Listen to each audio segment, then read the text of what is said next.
1.4. Isabel, can you describe some of the things you do every day at work? First I read my emails, then write replies. I read a lot of other things too. Documents, for example, and information. That's the work of a lawyer. I make phone calls. I have meetings with clients and give them advice. Do you have meetings with colleagues too? Yes, we have meetings to discuss clients' problems. Where do you meet clients? At your office or at their office? Foreign clients come to our office, but I visit clients who have an office in Paris. Do you have business lunches with clients as well? Yes, sometimes. And do you travel to other cities or countries? No, I don't. My work is all in Paris. Thank you, Isabel. What about you, Corrado? What do you do on a typical working day? Well, I start my day with the financial newspapers, which I read for about an hour. That's important for me to get the information I need in my job. Then I make a phone call to London, also to get information. Then I read my emails, reply, and make more phone calls. I talk to my clients and give them information and advice. Do you have meetings with your clients? Yes, I have meetings and business lunches with them. And do you travel to other cities and countries? I travel to other cities in Italy to visit companies and find out more about them. At present, I don't travel to other countries, but maybe in the future.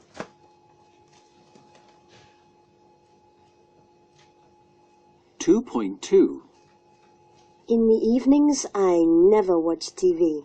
I don't have time. I relax and have dinner with my husband. Because I get home from work late, my children are often asleep when I arrive, but we're always with them at weekends. We do a lot of things together. We go for walks and we go cycling and swimming. In the evening, we sometimes invite friends and have parties. When I get home from work, I always go for a walk with my dog, and I go to the gym 3 times in the week, and once at weekends. I usually have dinner late in the evening, around 10 o'clock, and I hardly ever go to bed before midnight. On Saturdays, I go shopping for food and take my dog for a long walk. I read a lot of weekends, and sometimes play my favorite computer game.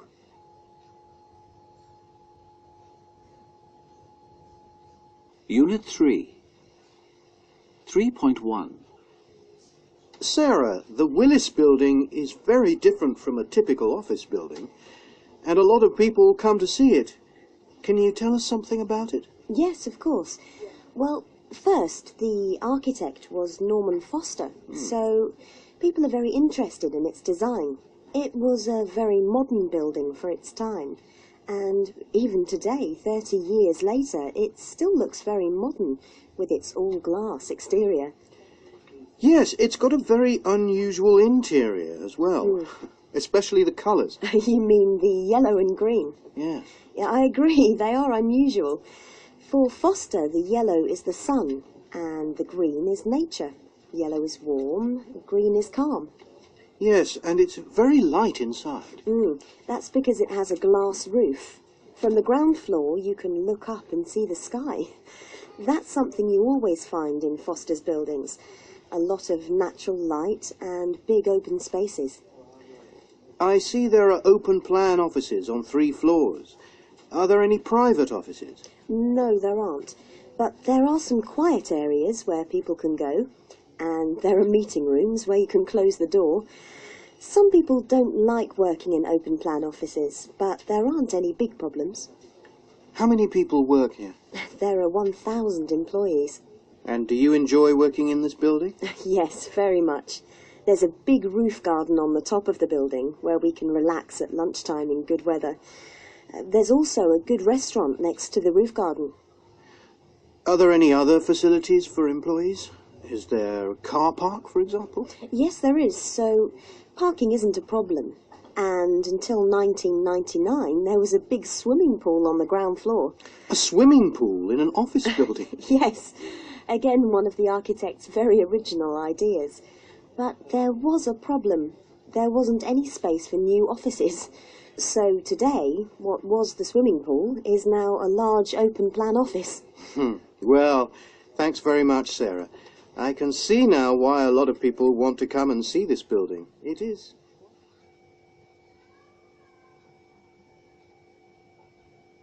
(3.5) Conversation 1. Excuse me, how do I get to the shopping centre? Go along Princess Street, turn first left at the crossroads, then turn second right. The shopping centre is about 50 metres along that road, in the pedestrian area. So, down Princess Street, left at the crossroads, and then second right? Yes, that's right. Thanks a lot. Conversation 2. Excuse me, how do I get to the museum? Let me see. Yes, go along this road. At the traffic lights, turn left into Green Street and go straight on to Abbey Square. The museum is in the square on the right. Sorry, could you say that again? Yes, go along this road. At the traffic lights, turn left into Green Street, then go straight on to Abbey Square. The museum is in the square on the right. Thank you very much. Conversation 3. Excuse me, is this the way to the sports centre? No, the sports centre is in the opposite direction. Go along this road. There's a bridge on the left. Go over the bridge, then turn first right, then first left. The sports centre is at the end of the road, on the left, past the cinema. Many thanks.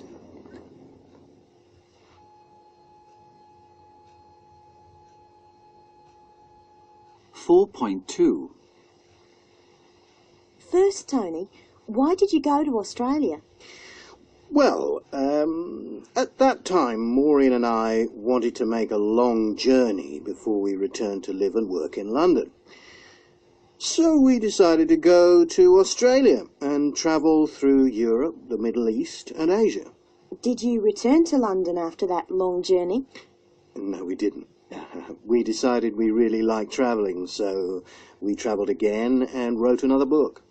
Did you write your first book in Sydney? Yes, we did. We had a very small flat in Sydney, and we wrote the book on our kitchen table. How much money did you take? You mean on our journey to Australia? Yes. We took $1,200, and of course we spent it all. When we arrived in Sydney, we had only 27 cents. So not much left. How did you sell the book? Well, I went to all the bookshops in Sydney and showed them the book. In one bookshop, the buyer was very interested, and he showed it to his girlfriend. That was very lucky because his girlfriend was a journalist for the Sydney Morning Herald, and she asked me.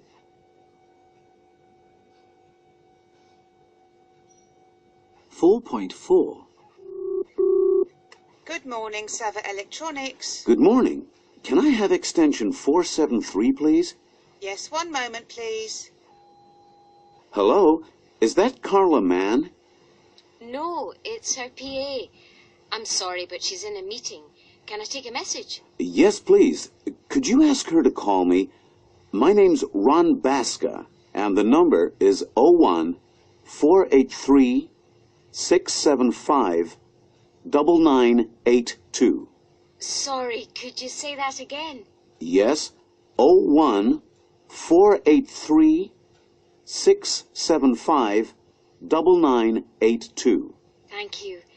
Could you spell your name, please? Yes, Ron, that's R-O-N, Baska, B-A-S-C-A. Thank you, Mr. Baska.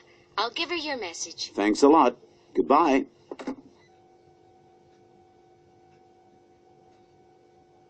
Unit 5. 5.1. Now, you say there was a very big increase in tourism in the 1960s, and that mass tourism began in that decade. I'd like some information about that. Can you give me some figures starting before 1960? How many tourists were there in 1950? Well, there weren't many international tourists then, only 25 million. But 20 years later, in 1970, the number increased to 166 million. So, for that period, it was a very big change. Yes, from 25 million to 166 million in 20 years. Yes, and this increase continued. In 1990, there were 458 million, and in 2000, 698 million. So, in just 8 years, the number went up from 458 million to 698. Yes, that's right. It was a very big increase.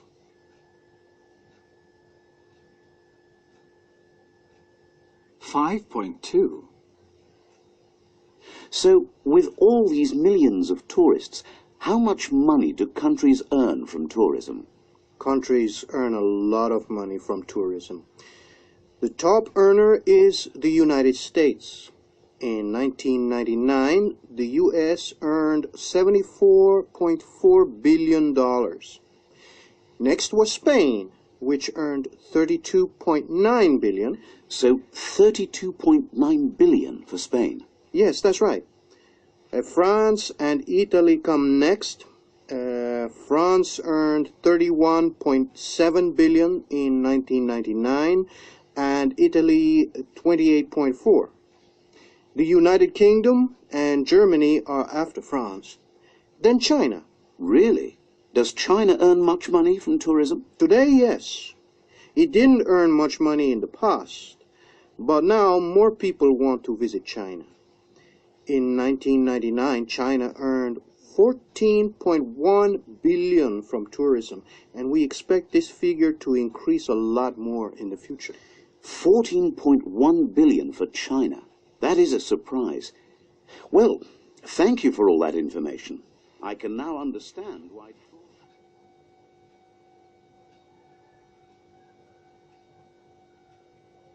$5.6. Right, John. We have about an hour for lunch. The next meeting is at 2:30. That's good. I usually only have time for a quick sandwich for lunch, often at my desk. Are you ready to order? Yes, I think so. What would you like, John? I'll have the salmon pate with toast and the omelette. Right. And I'd like the soup and the chicken casserole. So that's 1 salmon pate and soup, then 1 omelette, and 1 chicken casserole. Would you like vegetables or a side salad? John? I'll have a side salad, please. And I'd like vegetables. Right. And would you like something to drink? Yes, a glass of white wine. I'll have a beer, please. Could you bring us some mineral water, too? Certainly. Would you like still or sparkling? John? Still, please. Right. Thank you.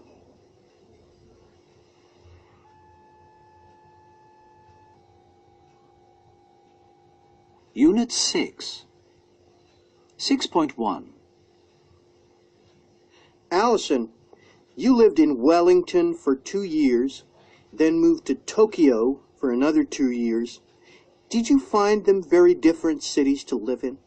Oh, yes.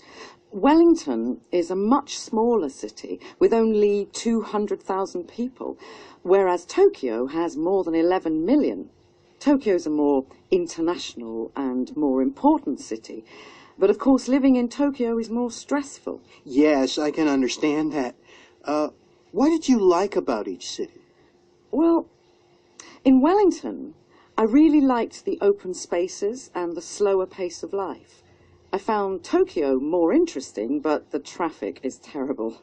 And at weekends, it's worse, because everyone gets into their car and drives to the mountains. Now that you're back in the UK, do you miss anything? Oh, yes. I miss the wonderful choice of restaurants in Tokyo, but not the traffic problems or the pollution. And I miss the more relaxed lifestyle of Wellington, but not the long flights back home, sitting in a plane for hours and hours.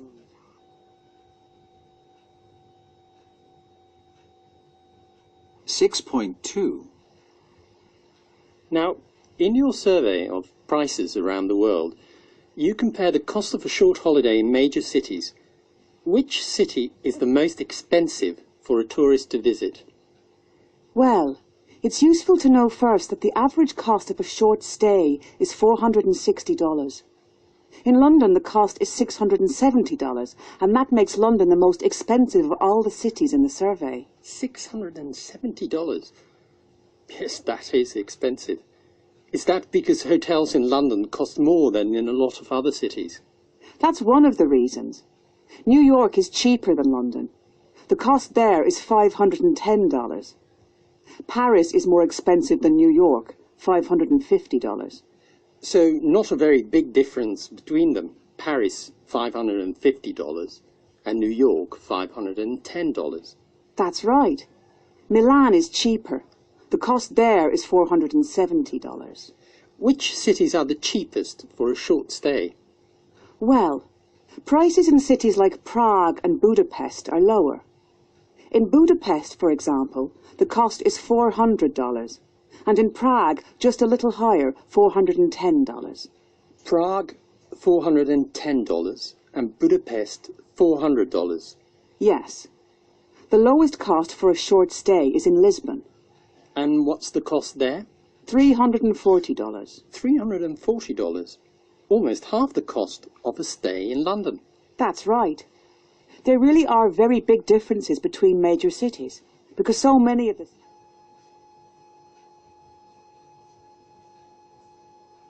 6.8. Conversation 1. Mr. Albareth. Yes. How do you do? My name's Mike Carr. Pleased to meet you, Mr. Carr. I hope you had a good flight. Yes. The plane left late, but we arrived on time. That's good. My car is parked just outside. Thank you for meeting me. Not at all. Is this your first visit to Dublin? No, I was here last year. I really like it. What about you? Do you come from Dublin? No, but my parents came here when I was a child. And you? Do you live in Barcelona? Yes, right in the center. And where do you work? It's just outside Barcelona, about 15 kilometers to the north. And do you travel a lot for work? Not a lot. I make 4 or 5 business trips abroad every year, and we sometimes have a short break in a European city. We went to Prague for a few days last month. Really? I was in Prague last week. It's a beautiful city. We plan to do business with a company there, so I hope I can go there again soon.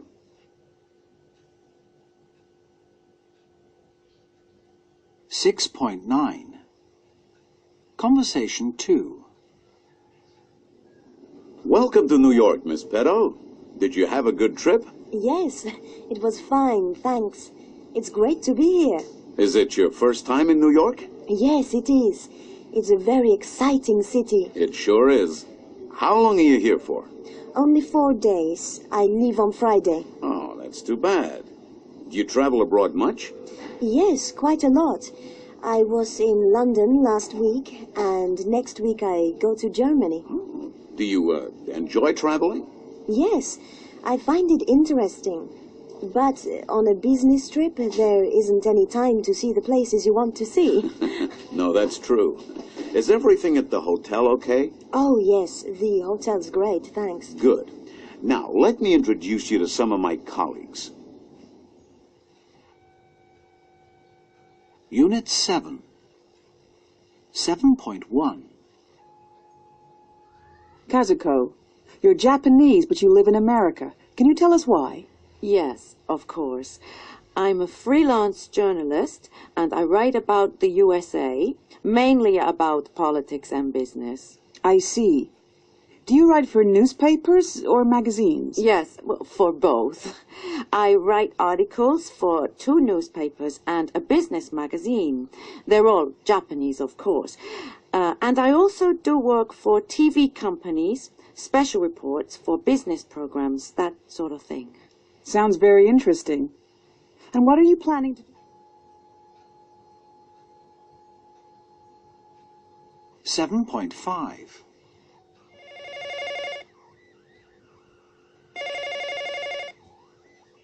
Hello?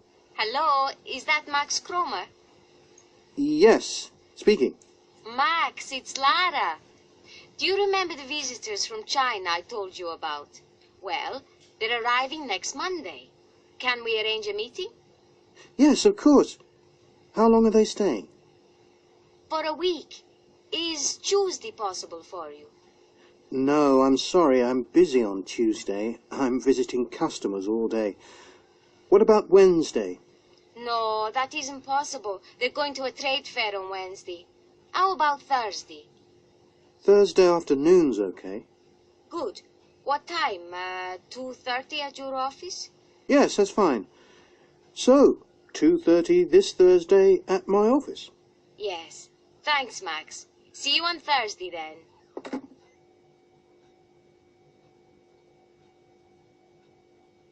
Seven point 6.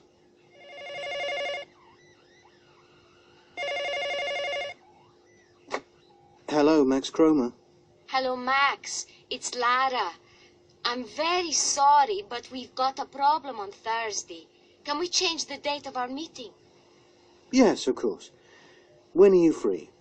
Well, any time on Friday or Monday afternoon is okay for us. Friday's not possible for me because I'm flying to Brussels for the day. What about Monday afternoon? That's fine. What time do you prefer? Is 3:15 okay? Yes, that's fine. Good. See you next Monday at 3:15 then. Thanks a lot, Max, and sorry again. That's no problem. Goodbye, Lara.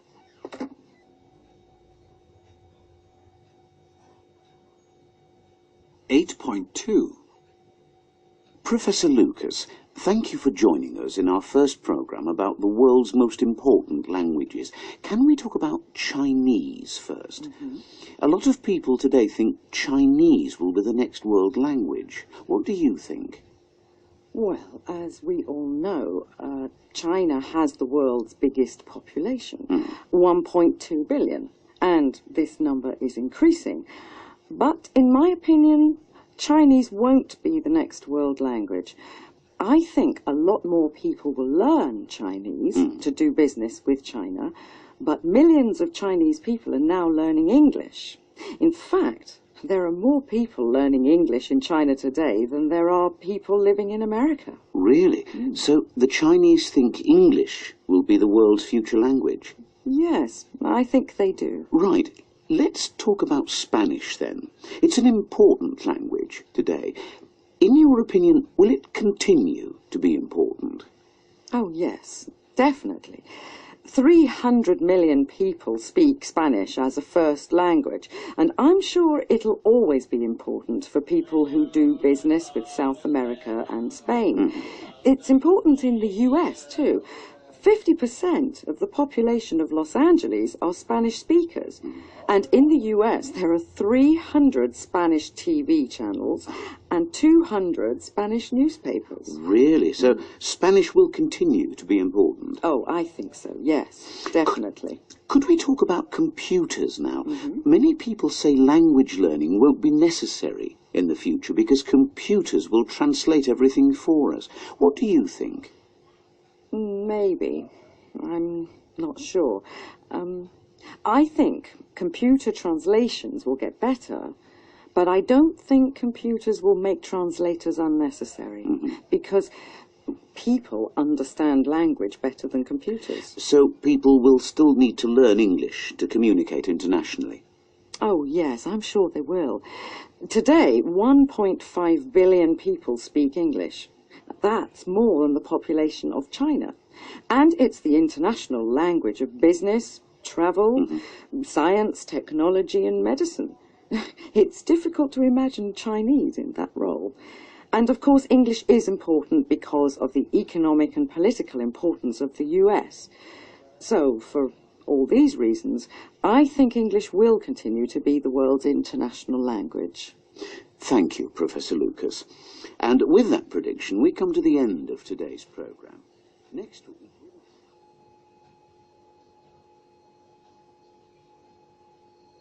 Unit 10. 10.1.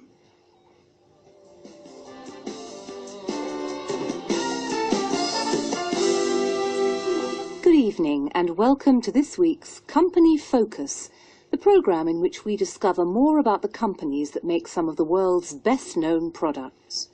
As always, we want you to try to guess the company, and to help you, we'll give you 5 clues. Then we'll talk to our business correspondent, Rob Jensen, to discover more about tonight's company. So, first, here are the 5 clues. The company is European, from a country with a population of only 5 million. In its 140-year history, it's manufactured paper, rubber products, cables, televisions and mobile phones. In 1992, it decided to focus on telecommunications and sell its other business activities. It has production companies in 10 countries and sells its products in 130 countries. It's the world's largest producer of mobile phones.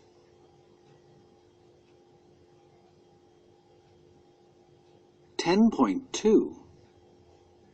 Well, if you haven't already guessed, tonight's company is Nokia.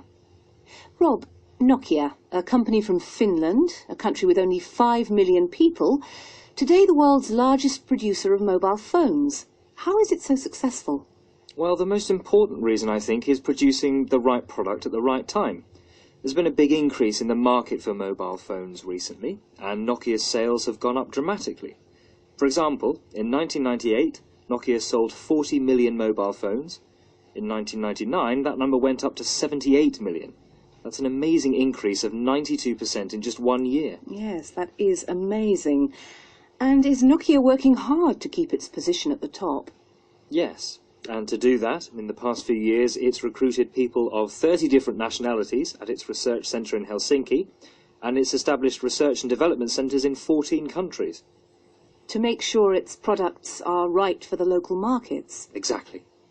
So its decision to focus on telecommunications and sell its other business activities was the right one. Oh, definitely. The world has changed completely since Nokia started producing paper in 1865, and Nokia has changed with the times. Yes, and been very successful. Has Nokia ever experienced bad times? Yes, it has, like most companies. At the beginning of the 1990s, there was a bad recession in Finland, so Nokia had a very difficult time then. After the recession, it decided to focus on telecommunications as the industry of the future. Do you think Nokia will continue to be successful in the future? Yes, but I don't think we'll see the dramatic increase in sales of mobile phones that we saw in 1999. In fact, sales are beginning to go down at the moment. Thank you, Rob. And now let's go to our reporter in Finland to find out what it's like working for Nokia.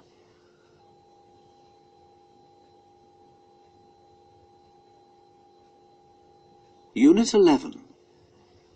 11.1. Alex, you've just written a book about the world's tallest buildings. Do we know which building was the world's first tallest building? Yes, it was the Great Pyramid at Giza in Egypt. Ah. That was 148 metres high, and it was finished in the year 2580 BC. It was the tallest building in the world for nearly 4,000 years. That's amazing. And after the Great Pyramid? After the Great Pyramid, the tallest building was a cathedral in England, Lincoln Cathedral, which was completed in 1307. Its spire made it 161 metres high, but unfortunately, like a lot of other cathedrals around that time, its spire wasn't very strong and it was destroyed in a storm. So we needed a way of making tall buildings stronger. Yes, we did, and that came in the 19th century, when steel structures for tall buildings were developed by an American in Chicago. The most famous example at the time was the Eiffel Tower in Paris, built in 1889. Then, 30 years later, we began to see the first skyscrapers in New York. Were they built with steel structures? Yes, they were. The most famous skyscraper at that time was the Empire State Building in New York, which was the world's tallest building for more than 40 years. When was the Empire State Building completed? It was completed in 1931 and was 381 meters high. Then the World Trade Center in New York was finished in 1972, and that was 417 meters high. But as the whole world knows, it was destroyed in September 2001. In 1974, the Sears Tower in Chicago was completed, and that was the world's tallest building for the next 24 years. Then there was an interesting change. And what was that? Well, the world's next tallest building wasn't in the USA at all, but in the Far East, the Petronas Towers in Kuala Lumpur. And how tall were they? They were 452 meters and were completed in 1998. But I think we'll see a lot more skyscrapers in the Far East now, as each country wants to have the world's tallest building. How high do you think buildings will go? That's very difficult to say, but there are architects today who have designed buildings that are 1,000 meters high. They haven't built them yet, but perhaps it's just a question of time. Personally, I don't want to live in the sky, but who knows, maybe future generations will. Well, thank you, Alex. And perhaps we'll talk again in the future about those 1,000-meter high buildings. Can't wait.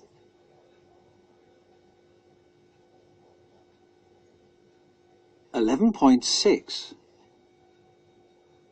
So, Martha, what do you think of privatization? Do you think it's a good thing? Yes, I think privatization is a good thing, because it introduces competition. And when you have competition, prices go down and the service gets better.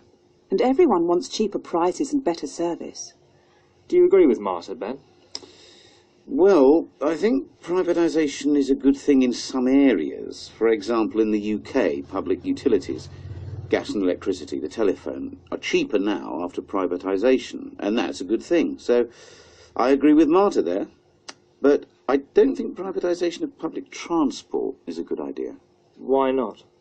Well, because the private company has to make a profit, and I don't think you can have a good public transport system and at the same time make a profit. Eleanor? Sorry, but I disagree with you, Ben. I think it's possible to do both, Ben. It's possible to make a profit on buses and trains if the ticket prices are high. Chris, what do you think? Well, yes, you can make a profit if ticket prices are high, but I think bus and train tickets should be cheap, so people use public transport and not their cars. A good public transport system costs a lot, and I think governments have to pay part of that cost, so I think Ben's right. I don't think privatising public transport is a good idea.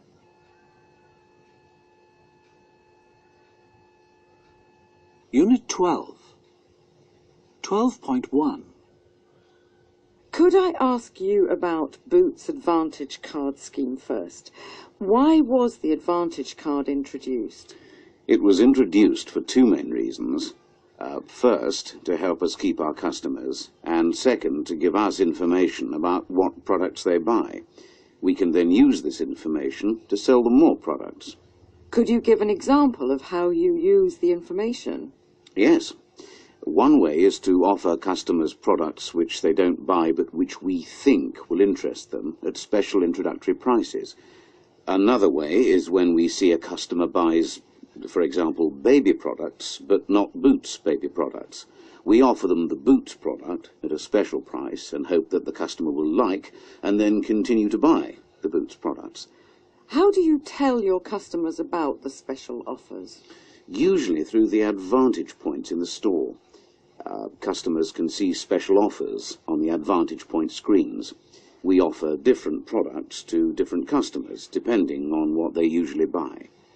Your Advantage Card scheme gives customers 4 times more points than the schemes of the big supermarkets. Yep. Why is that? We wanted to have a scheme that was different from supermarket schemes. They are usually money-off schemes. They give customers money off products they usually buy. We want to give customers something different, something extra. For example, a bottle of perfume or a day at a health and beauty club, not just a product they always buy for free. Do you want to increase the number of Advantage card holders? Well, when we started this scheme in 1997, we did a lot of marketing to make it a success. Now we think we've got the right number of people and the right kind of people, and we don't have to get more. Now, we have to be sure we keep our customers, especially our best customers. Do you know who your best customers are? Yes, our best customers are female, aged between 18 and 40, with young children. Do they like the Advantage card scheme? They tell us they do. Do you think customer card schemes help you win and keep customers? Yes, I do, if they really give customers an advantage. We think our scheme has helped us win and keep customers because 40% of our sales are to customers with Advantage cards, and they spend more than customers without cards. What's important now is to make sure this success continues, and maybe...